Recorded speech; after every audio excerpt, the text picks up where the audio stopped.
Smith Show. Before I get on out of here, I had to talk about a story that's very, very important. And albeit indirectly, Welcome back to the channel. Before we dive in today, I need you to brace yourself for what might be the most seismic shift in women's basketball history. Stephen A. Smith just went on air and basically confirmed what everyone's been whispering about for months. Caitlin Clark, the biggest name in the WNBA, the player who single-handedly dragged women's basketball into mainstream consciousness, is reportedly on the verge of walking away from the league. And we're not talking about a simple contract dispute here. We're talking about a complete departure that could trigger a compensation package worth over $100 million. Let that sink in for a second. $100 million. The WNBA's golden goose is about to fly the coop, and if these reports are true, the entire infrastructure of American women's basketball is about to crumble. This isn't speculation anymore. This is happening. And Stephen A. Smith is sounding the alarm louder than anyone. 6 months ago, if someone told you Caitlin Clark would leave the WNBA for a 9-figure deal overseas, you would have laughed them out of the room. But here we are, staring down the barrel of a reality that seemed impossible, now looking more inevitable by the day. The sports world is holding its breath right now because we're witnessing a slow-motion collision between the old guard of the WNBA and a brutal new economic reality. And that reality was brought in by one person. One player who changed everything. For months now, Stephen A. Smith has been screaming from the ESPN desk, warning the WNBA that they're playing a dangerous game. He's called out their culture of jealousy, the physical targeting Clark's been subjected to, and perhaps most damning of all, the absolutely embarrassing salary structure that's paying the league's biggest star less than what some middle managers make. And now, those warnings are coming true. If these rumors materialize, Caitlin Clark won't just be saying goodbye to the Indiana Fever. She'll be taking a sledgehammer to the entire foundation of women's professional basketball in America, all to take a deal that finally respects what she's actually worth. Let's talk numbers for a second, because this is where the story gets absolutely insane. To understand why Stephen A. Smith is so furious and why this $100 million exit plan even exists, you have to look at the cold, hard math. And right now, the WNBA is losing this numbers game badly. Caitlin Clark isn't just some talented rookie who had a good season. She's a one-woman economic stimulus package. In her first year alone, she was responsible for a reported increase in league-wide revenue that analysts are pegging in the hundreds of millions of dollars. We're talking about ticket prices jumping 300% in cities she was just visiting, not even home games. 300%. TV ratings on networks like ION and ABC absolutely shattered records that had stood for 2 decades. Her games were beating out Major League Baseball playoff games and even some NBA matchups in certain demographics. She brought charter flights to the league. She brought cameras. She brought legitimacy. She brought money. Real money. And what was her reward for single-handedly reviving the WNBA's mainstream relevance? A rookie base salary of $76,535. When you say that number out loud, it sounds like a punchline. $76,000. That's a decent salary if you're managing a mid-level marketing team at a Fortune 500 company. But for the most famous female athlete on planet Earth? For someone who's generating hundreds of millions in revenue? It's not just low. It's insulting. It's offensive. Stephen A. Smith called this situation criminal and a disgrace, and honestly, it's hard to argue with him. Think about the absurdity here. The person driving 90% of the conversation around the WNBA is taking home less than 0.01% of the revenue she's generating. Meanwhile, over in the NBA, a rookie like Victor Wembanyama steps onto the court with a guaranteed contract worth tens of millions of dollars. The disparity is so massive, so offensive, that it's created a gaping hole in the market. And competitors are lining up to exploit it, that $100 million figure everyone's talking about. It's not just a salary. It's a market correction. Outside leagues, private equity investors, European basketball clubs, they're all looking at the WNBA's pay structure and seeing an opportunity to steal the biggest asset in sports simply by writing a check that actually reflects her value. Now, here's the thing. If this were only about money, Caitlin Clark might actually stay. She's making millions from endorsement deals with Nike, Gatorade, State Farm. She doesn't need the WNBA paycheck to survive. But the real reason Stephen Smith believes she's eyeing the exit? It's not the money. It's the environment. It's the toxicity. From the moment Caitlin Clark declared for the WNBA draft, there was this strange, hostile energy coming from the league's veterans. And it wasn't subtle. It was personal. You had legends of the game, women who should have been rolling out the red carpet for a superstar who could literally fund their pensions, and instead, they went on national television to tear her down. Diana Taurasi, one of the greatest to ever do it, warned Caitlin that reality is coming. And the way she said it, it didn't sound like friendly advice from a veteran. It sounded like a threat. Then you had Cheryl Swoops, a Hall of Famer, going on podcasts trying to minimize Clark's college records with statements that were factually incorrect. The backlash online was massive, but the damage was done. Stephen Smith didn't hold back when he saw this happening. He called it exactly what it was. Jealousy. Pure, unfiltered jealousy. The old guard of the WNBA looked at Caitlin Clark and didn't see a savior who was about to make everyone rich. They saw a threat to their hierarchy. These women spent decades building the league in the shadows, grinding for poverty wages and zero recognition. And then this girl from Iowa shows up and immediately gets everything they ever wanted: fame, money, attention, without what they considered paying her dues.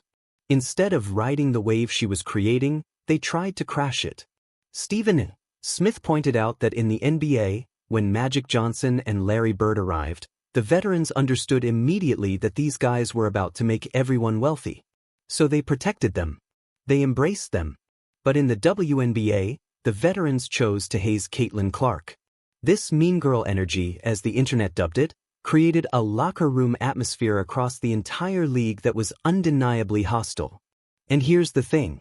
When you treat your biggest star like she's the villain in her own league, you really shouldn't be shocked when she starts taking calls from people who want to treat her like royalty.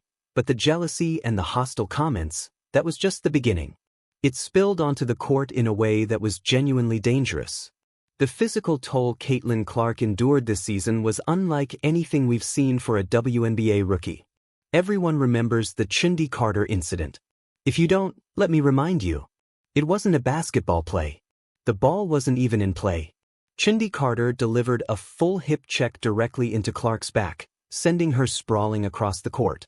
And what happened next? The opposing bench erupted in cheers. It was a message. And the league's response? Absolute silence. It took a massive public outcry and a media firestorm led by Stephen Smith and Pat McAfee for the league to even upgrade the foul to a flagrant. Stephen went nuclear on First Take, demanding to know where the protection was for the league's biggest asset. He compared it to how stars were treated back in the 80s and 90s. If you touched Michael Jordan, you had to deal with Charles Oakley. If you went after Wayne Gretzky, you had an enforcer coming for you. But in the WNBA, it seemed like open season on Caitlin Clark. No protection. No consequences. Nothing. And this is where Stephen Smith's argument really hits home. He's saying this physical targeting is the #1 reason she might bail for a European league or a private startup. In Europe, the game is different. It's less about hazing the rookie and proving you're tough, and more about actually playing skilled basketball. The referees protect the talent because the clubs have invested millions of dollars in these players. So why would Caitlin Clark stay in a league where players are trying to hurt her out of pure spite, where the commissioner refuses to suspend people who are headhunting her, when she could go overseas, get treated like the valuable asset she is, and make 10 times the money? The whole toughness narrative the WNBA tried to push completely backfired. It didn't look tough. It looked bitter. And that bitterness is actively pushing her out the door. Now let's talk about the unrivaled league, because this is where the $100 million rumor really starts to make sense. This isn't some hypothetical fantasy league. Unrivaled is a brand new 3-on-3 basketball league founded by WNBA stars Breanna Stewart and Nafisa Collier. They realized early on that WNBA salaries were a complete joke, so they created an alternative.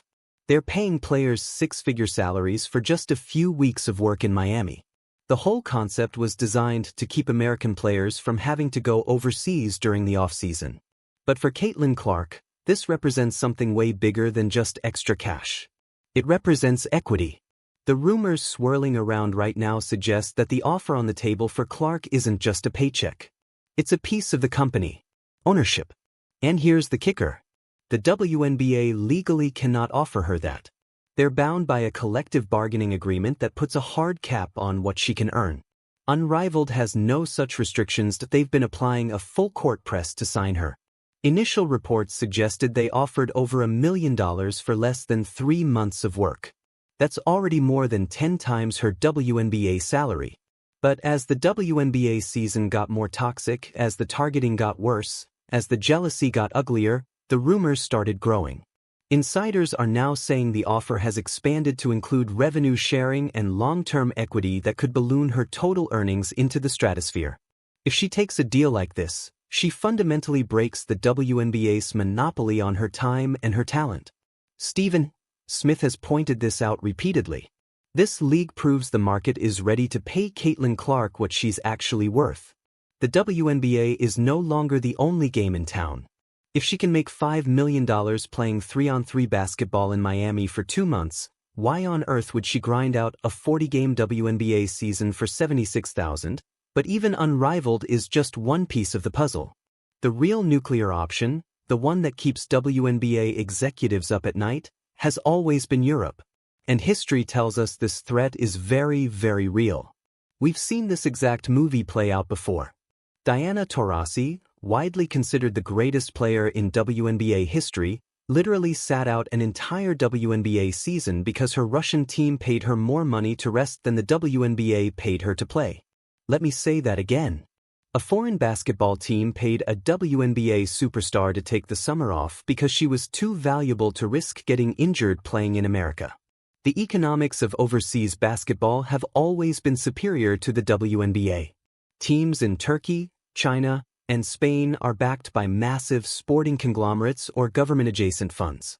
They don't treat basketball as just a business. They treat it as a prestige project. For Caitlin Clark, a move to a EuroLeague giant like Fenerbahce in Turkey or a top-tier Spanish club would mean a complete lifestyle transformation. We're talking private drivers, luxury apartments, personal security details, and a fan base that would absolutely worship the ground she walks on. There's no hazing in Istanbul for a player of her caliber. There's only adoration. There's only respect. Stephen A. Smith has alluded to this global option as Caitlin's ultimate leverage card. If the WNBA doesn't fix their collective bargaining agreement, doesn't address the salary issues, doesn't protect their stars, Clark can simply take her talents to Europe. She'd become a global icon overnight, selling out massive arenas in London, Paris, and Madrid, while the WNBA fades right back into the niche obscurity it lived in before she arrived. That $100 million figure likely represents the aggregate value of a massive multi-year European contract combined with the freedom to tour globally, similar to how the Harlem Globetrotters or a premier soccer club operates. And then there's the Dave Portnoy factor, which adds yet another layer of financial reality to this entire saga. Dave Portnoy, the founder of Barstool Sports, publicly stated that he would personally find the money to start a brand new league specifically built around Caitlin Clark if she wanted to leave the WNBA. He threw out a number: $100 million to start our own thing. A lot of critics dismissed this as typical internet bluster, just Dave being Dave. But Stephen A. Smith and other serious analysts saw it for what it really was. Proof of concept. It demonstrated that the private sector values Caitlin Clark at roughly 1,000 times what the WNBA currently values her at. It's the Lionel Messi effect all over again. When Messi went to Major League Soccer, he didn't just get a salary. He got a cut of the Apple TV subscription revenue. He got equity in the league. The WNBA is literally bringing a knife to a nuclear war by trying to keep Caitlin Clark on a rookie-scale contract when billionaires and media moguls are out here offering her ownership stakes in entire leagues. The scariest part of all this for the WNBA is what people are calling the Caitlin economy. Stephen A. Smith has been absolutely obsessed with the ratings numbers, and for good reason. Those numbers are the only thing keeping the league financially afloat right now. Before Caitlin Clark arrived, the WNBA was struggling to maintain any kind of consistent viewership on major networks. With her in the league, games on ION, ESPN, and ABC were absolutely shattering records. The Indiana Fever became the most-watched team in the entire league by a landslide. Opposing teams were literally moving their games from 4,000-seat college gyms to 18,000-seat NBA arenas just to accommodate the ticket demand she was creating. And this revenue didn't just help the Fever. It helped everyone. It funded charter flights for all the teams. It boosted salary cap projections for future seasons. But if Caitlin Clark leaves, that entire economy collapses. It's that simple. The casual fan who tuned in to watch the girl from Iowa drain logo threes isn't sticking around to watch a defensive grind between the Connecticut Sun and the Las Vegas Aces. They're watching Caitlin. If she's playing in Europe or in some private league, those eyeballs follow her to YouTube streams and international broadcasts. They don't stay with the WNBA, and here's where it gets even worse for the league. The WNBA just signed what they called a historic media rights deal valued at $2.2 billion over 11 years. That sounds impressive until you realize that deal was signed almost entirely on the promise of Caitlin Clark's future in the league. If she walks away, the networks, Disney, Amazon, NBC, they're all going to be looking at a product that's suddenly worth significantly less than what they paid for. Stephen Smith has warned the league repeatedly that they're playing an incredibly dangerous game with their broadcast partners. You cannot sell a billion-dollar media package based on a superstar you're actively driving away through incompetence and jealousy, and that brings us to Commissioner Kathy Engelbert, who Stephen Smith has aimed a significant portion of his frustration toward. He's accused her of fumbling the bag in what might be the most historic fashion we've ever seen in professional sports. His argument is simple. The commissioner's job, first and foremost, is to protect the money. And Caitlin Clark is the money. She is the entire economy. When the jealousy narrative started brewing, when the hard fouls started flying, when the race-baiting discourse started dominating the media cycle, the commissioner was noticeably, suspiciously quiet. She tried to play both sides, not wanting to alienate the veteran players who've been in the league for years. But in doing that, she left her biggest asset completely isolated. Stephen compared this to how David Stern would have handled things in the NBA. Stern would have shut down the jealousy immediately.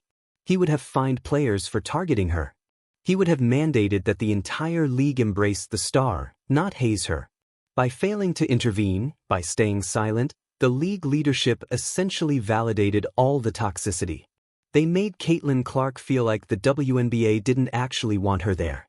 And that level of incompetence is absolutely a valid reason for her to leave. Why would you work for a boss who won't protect you? So here we are. The WNBA is staring down a nightmare scenario entirely of their own making.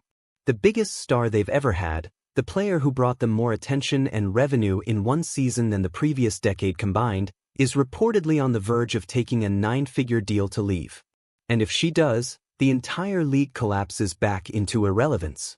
Stephen Smith has been sounding the alarm for months, and now it looks like everything he warned about is coming true. The question now isn't whether Caitlin Clark will leave. It's whether the WNBA can do anything to stop her. And right now, it's looking like the answer is no.